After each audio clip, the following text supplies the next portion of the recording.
Graças a Deus pela vida dos irmãos. Vamos abrir nossas Bíblias em Efésios capítulo 4. Graças a Deus. Então vamos abrir a nossa Bíblia em Efésios capítulo 4, versículo 1 até o versículo 5. Rogo-vos, pois, eu, o preso do Senhor, que andeis como é digno da vocação com que fostes chamados, com toda humildade e mansidão, com longanimidade, suportando-vos uns aos outros em amor, procurando guardar a unidade do Espírito pelo vínculo da paz. Há um só corpo, um só Espírito, como também fostes chamados, em uma só esperança da vossa vocação. Um só Deus, uma só fé, um só batismo. Amém? Pode sentar. Os irmãos que têm horário para sair, não se preocupem, eu também tenho horário para trabalhar à tarde. E a gente vai terminar no horário certinho da consagração, tá bom? Eu só quero, não vou nem me estender na história dessa carta, a carta que Paulo escreveu. O apóstolo Paulo, ele escreveu cartas a regiões, como por exemplo a carta aos Gálatas, que é a região da Galácia. Ele escreveu cartas a igrejas, a igreja, por exemplo, que estava em Roma, que é a carta de Paulo aos Romanos, a igreja que estava em Éfeso, a carta de Paulo aos Efésios, enfim, aos Filipenses. Mas ele também escreveu cartas pessoais, que é a carta de Tito, a carta a Filemon, que é maravilhosa, aquela carta de Paulo a Filemon, fala sobre o perdão.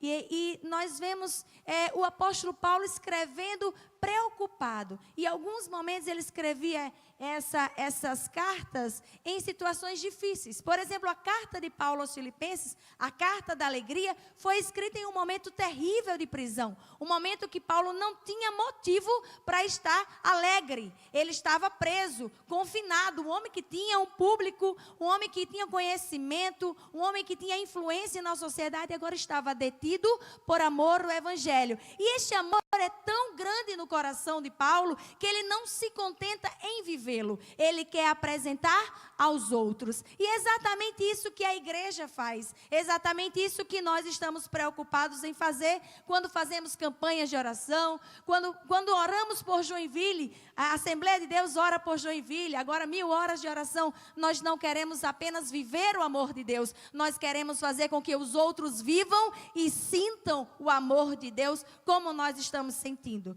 Então, esta preocupação Paulo tinha, e ele escreve aos irmãos que estavam em Éfeso, porque no meio da igreja lá em Éfeso, tinham pessoas que tinham sido recém-convertidas.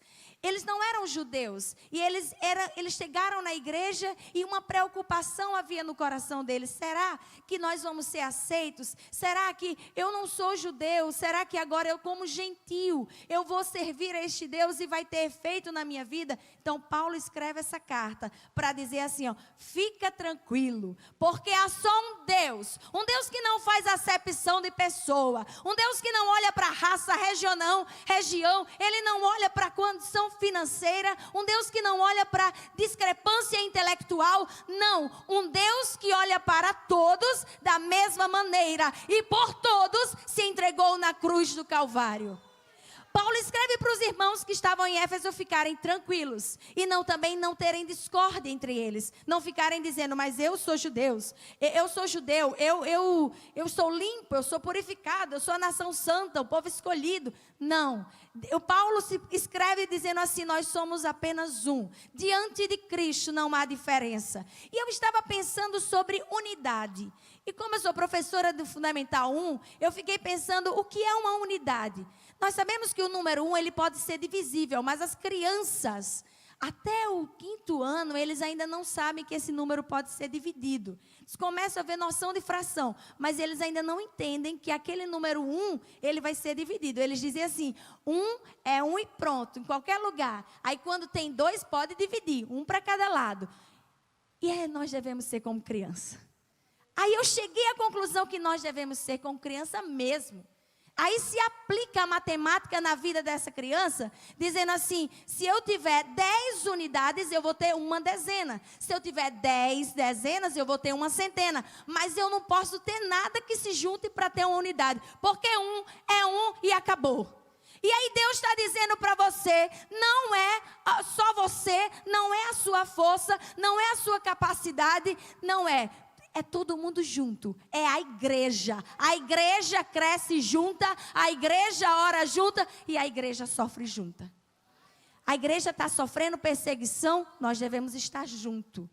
Alguém chegou e falou mal da igreja, eu digo assim, não, aquele povo ali é meu povo, é a minha igreja. Eu falo com muito orgulho dos irmãos do Estevão Animados, mas falo com muito orgulho dos irmãos da IEAD inteira. Eu falo com muito orgulho dos crentes na terra.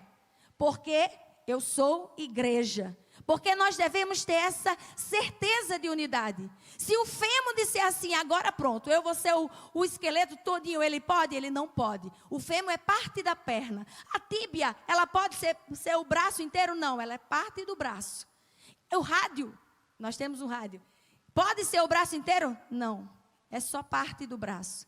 Mas a estrutura forma o esqueleto, que aí dá uma estrutura para um corpo, mas que também precisa de revestimentos. Até para fazer um tecido do nosso corpo, tecido da nossa pele, nós precisamos da união das células. Para ter o corpo funcionando, precisamos da união, da sincronia dos órgãos. Não pode um órgão decidir parar agora e você continuar vivo. Se ele parar, Deus te livre, vai ter algum problema.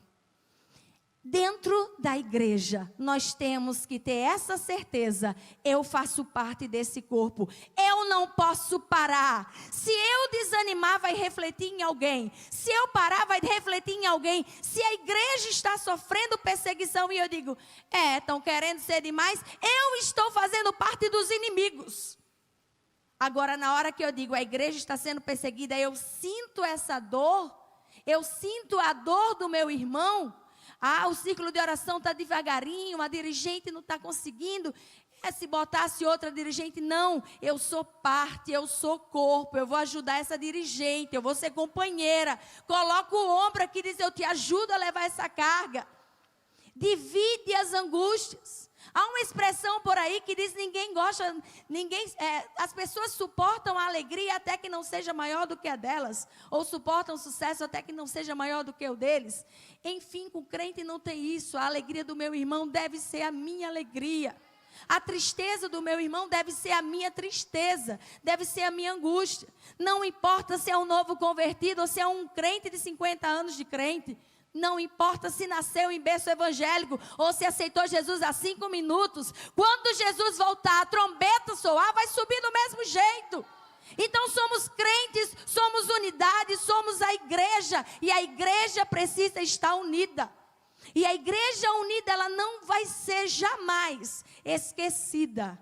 Porque quando a gente olha o termo relevante, que foi dado tanto esse termo na nossa igreja, algo notório, algo notável, relevante, algo especial, fundamental, imprescindível na sociedade, a gente olha assim, mas como eu vou ser relevante na sociedade? Eu posso até não ser tão relevante como uma cidadã apenas.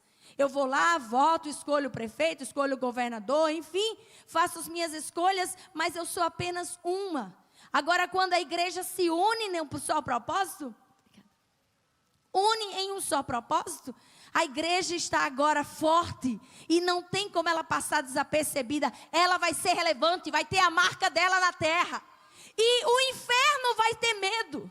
Aí eu fiquei pensando em várias passagens bíblicas que o povo de Deus se uniu. O povo de Deus se uniu com propósitos. Quando a gente fala assim, a campanha de oração é por este propósito, é porque no círculo de oração os dirigentes apresentam mês a mês e 2 em 2 meses. Agora o tema da Alfadiville, vamos orar por esse propósito. É porque nós precisamos entender que pode ter outras causas, mas aquele propósito não pode ser esquecido, porque há um povo, há um corpo, há uma igreja que está confiando no círculo de oração por interceder naquele propósito. Como o pastor Sérgio falou no início, na campanha das 1000 horas, naquele horário, tem alguém orando. Eu posso até não estar orando, porque não tenho como, mas no meu horário eu vou cumprir. Há um propósito, é um só corpo, a igreja em unidade. E aí eu lembrei de Gideão, quando juntou os 300, eram muitos, mas ele precisou fazer a seleção, Lá no capítulo 7 de Juízes fala que ele precisou fazer a seleção. Aqueles que digam aos covardes e medrosos que voltem, eles voltaram. Agora vamos beber água, e alguns levaram a água até a boca, outros baixaram, perdendo a vigilância, esses ficam para trás. Só vai quem está atento. E aí nós vemos que a igreja foi convocada, digamos que aquele povo é como a igreja, convocada, mas só vai para a guerra quem está atento, quem está levando água na boca, mas não está perdendo a vigilância, tem noção do que está acontecendo ao redor e está dizendo: Senhor, eu quero estar pronto, na hora que o Senhor me chamar, eu vou, conta comigo, Jesus. E aí Gideão consegue ali 300, só que os 300 não foram juntos, eles foram divididos em 3 grupos de 100, separados, mas eles tinham o mesmo propósito. É no Estevão de Matos, é no Paraguai-Mirim, é lá no Jardim Edilene, não importa aonde é regionalmente, mas se está no mesmo propósito, o inimigo vai ser derrotado. Aleluia! O propósito de Gideão ali com aqueles homens era um só. E como foi lindo quando eu ouvi o pastor Sérgio dizendo: Deus usa as coisas insignificantes para nos fazer vencer a guerra. É a pedrinha de Davi. Tudo simples, né? Tudo bem simples, com cântaro, com buzina. Quem é que vence guerra com isso? Quem é que olha para você e diz que você é uma vencedora se você disser: eu estou indo todo dia orar na minha igreja, me consagrar? Quem é que vai dizer que você vai conseguir alguma coisa? Quem é que olha para você e diz assim: lá ali vai uma mulher guerreira? Quem fala você, quem diz que você é guerreira, somos nós também, porque somos guerreiras da mesma forma. Mas o mundo olha às vezes uma crente como essa mulher, meu Deus, vai para a igreja todo dia, o que ela vai fazer lá? Parece até que não tem nada para fazer, desocupada, não sabe que você está ali de joelhos dobrados, travando guerra e vencendo por uma família inteira, sendo a coluna, a estrutura de uma casa. Muita gente não dá valor ao que nós fazemos de joelho, orando e buscando ao Senhor. Mas Deus não despreza a oração dos seus. E Deus usa de misericórdia e derrama a bênção. Gideão separou o povo e na hora que eu tocar a buzina, vocês tocam. Na hora que eu quebrar o cântaro, vocês quebram. E os seus inimigos vão ficar ali desbaratinados, matando entre si. Porque a vitória é do povo de Deus. E na hora que ele determina a vitória, aquele fogo aceso, aquelas chamas que eles levavam consigo, mostrava: Jesus chegou. Jesus chegou na minha vida como luz. Naquela guerra ali, Deus chegou e mostrou a glória dele. Aquelas lâmpadas acesas confundiram ao redor. Eles se viram perdidos. Eles se viram arruinados. Irmãs, nós precisamos manter esta unidade. Dentro do nosso coração a chama acesa. A chama acesa do amor pela outra, do companheirismo. Não pode haver no nosso meio discórdia, difamação, contenda, desprezo. São palavras que não podem estar no nosso vocabulário. Nós precisamos eliminar essa raiz de amargura, tirar de vez a inveja, porque tudo isso prejudica o crescimento da obra. Nós sabemos que o maior interessado que a obra dê certo é Deus. E quando Ele quer, Ele determina. Mas não queira ser um empecilho na vida de ninguém. Queira ser um vaso nas mãos de Deus. Olhe para a sua irmã que está ao seu lado e diga para ela assim: olha, eu estou contigo, eu vou te ajudar a vencer. Você olhe para ela assim com fé e diga assim: eu estou em oração contigo. Eu não vou te deixar sozinha. Dê palavras de ânimo para quem está ao seu lado. Não deixe que a glória de Deus seja só para a sua vida. Não mantenha a glória. Eu sinto a glória de Deus, então tá bom. Eu estou tranquila, então tá bom. Não. Eu sinto a glória de Deus, eu quero dividir a glória de Deus. Eu quero ver as crianças cheias do Espírito Santo. Eu quero ver os adolescentes cheios do Espírito Santo. Enquanto Thalita Ellen cantava aqui, Thalita Ellen é uma jovem lá na nossa igreja, assim como tantos outros que estão ali atrás. Thalitinha, o Marcos, tantos que estão ali e são jovens de oração. E eu estava aqui na retaguarda e eu estendi minhas mãos como sempre faço quando tem algum jovem, adolescente ou criança fazendo alguma coisa. Senhor, guarda a vida, cobre com o teu sangue, usa como canal de bênção, derrama a tua unção, porção dobrada do teu espírito. A mulher de oração, ela deve ter este diferencial, isso deve ser automático. Chegou alguém para ser usado por Deus, não fica pensando, será que vai sair alguma coisa daí? Não! A mulher de Deus, ela disse em nome de Jesus, vai ter unção, vai ter graça. Senhor, livra da morte, livra do perigo da morte espiritual. Nós precisamos ter essa marca de mulher de oração. Mulher de oração não fica sendo levada por vento de doutrina. Aqui em Efésios, Paulo estava preocupado. Há muitos ventos de doutrina e Paulo instrui, irmãos. Fiquem juntos, mantenham a unidade. Não saiam da presença de Deus. Não se deixem levar por qualquer vento de doutrina. Não vão por aí por conversas alheias. Aqueles que se dizem judeus e não são, mentem. Mas fiquem firmes para que não sejam meninos inconstantes, levados por ventos de doutrina, pelo engano de homens fraudulentos com astúcia, mas antes seguir a verdade em amor. Cresçamos em tudo naquele que é a cabeça, que é Cristo, e com ele o corpo fica bem ajustado e ligado pelo auxílio das juntas, segundo a justa operação de cada parte, faz o aumento do corpo para sua edificação em amor. Paulo dá essa orientação para que a igreja fique unida. E para finalizar, eu quero falar rapidamente, para nós já irmos para o nosso final, para a conclusão. Eu quero falar rapidamente um sonho que eu tive segunda-feira. Contei apenas para minha mãe esse sonho, quando estava indo para a escola. E só contei naquele horário da tarde, porque foi a hora que eu me lembrei. E depois eu também esqueci do sonho. Ia contar para o Mário, eu esqueci também. E quando cheguei agora aqui, eu lembrei do sonho. E foi na hora que o pastor Sérgio estava dando a palavra, o Senhor me encheu da glória dele. E eu fui tendo a interpretação do sonho. Eu sonhei de domingo para segunda que eu estava dentro de uma casa. E alguém me telefonava e aquele barulho da casa não me deixava ouvir a ligação. Eu saí e dizia, não estão deixando eu ouvir a ligação, eu vim aqui para fora. E eu quero ouvir. Eu subia num monte de metralhas e ficava lá ouvindo. De repente vinha um cachorro que se soltava de uma casa. Eu entendia que era um cachorro como se fosse um pitbull, mas a aparência dele era de um cachorro bem fofinho.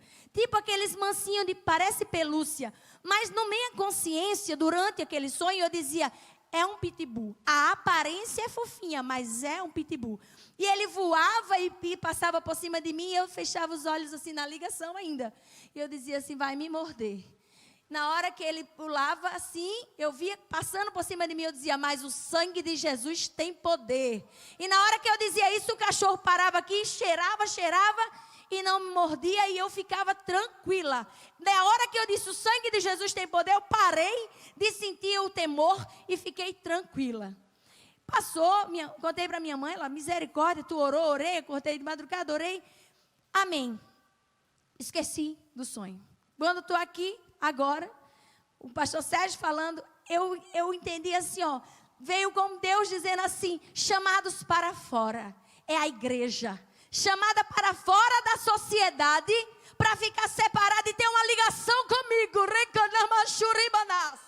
ligação comigo, é Deus e a igreja, é lá fora, e todo mundo diz que é só metralha, não é metralha não, é um monte, que está sendo edificado sobre as pedras, porque a igreja é forte, e por mais que o adversário venha, até com aparência de cachorro fofinho, ele vem com a intenção de tragar, mas o sangue de Jesus está detendo hoje o adversário dessa igreja. Ele está detendo. O adversário, ele não está com cara de adversário. Ele está com cara de fofinho, de querido. Mas Deus vai tirar a máscara dele. E ele vai ser desmascarado e detido. Porque na hora que eu clamei o sangue de Jesus naquele sonho, parou aqui do meu lado. Aquele cachorro cheirou. Vão olhar para a igreja. Não é tudo no mesmo ano, não. Os problemas não vão ser resolvidos no mesmo ano. Você viu o pastor Sérgio dizendo? Não é. Porque nós precisamos ter histórias novas para contar. As lutas desse ano nós vamos contar como testemunho em 2020. Até Jesus voltar é assim. Vem a luta, mas vem a vitória. E o povo de Deus é vitorioso quando está em unidade e sem perder a ligação com o Todo-Poderoso, que foi quem nos chamou. Ele nos chamou, Ele te chamou. Você é uma mulher de oração instituída por Deus. Ele te chamou, ainda que alguém diga que não tem aparência. Deus te escolheu. E Ele te convocou para a missão de andar de joelho, de manter essa ligação, para que a igreja esteja unida. Ah, Senhor, mas as minhas lutas são tão grandes. Mas ora pela igreja, porque o Deus da igreja vai resolver as tuas causas. Eu quero chamar você aqui na frente, você que tem uma causa difícil, que quer entregar agora ao Senhor. Vamos encerrar ou fazer a nossa oração, depois a irmã Maria Helena faz a conclusão. Mas eu quero orar com você, que tem uma causa difícil, que colocou diante do Senhor a enfermidade de um parente. Você que colocou diante de Deus uma luta que você diz: Senhor, eu não aguento mais. Essa daqui traga para cá. Venha oferecer a Deus. Ah, Senhor, aleluia. Deus maravilhoso, santo é o teu nome. Venha entregar a Deus a sua causa impossível. Aquilo que aos seus olhos, você diz assim, está perdido. Entregue a Deus, porque Ele acha a maneira de fazer. E quando Ele dá a maneira certa de fazer, talvez alguém ao redor não entenda o que Ele está fazendo, mas vai ser pela ligação que você está estabelecendo hoje com Deus. Estabeleça a sua oração com Deus agora. Senhor, eu sou falha. Retira de mim o que não te agrada e agora faz uma aliança comigo.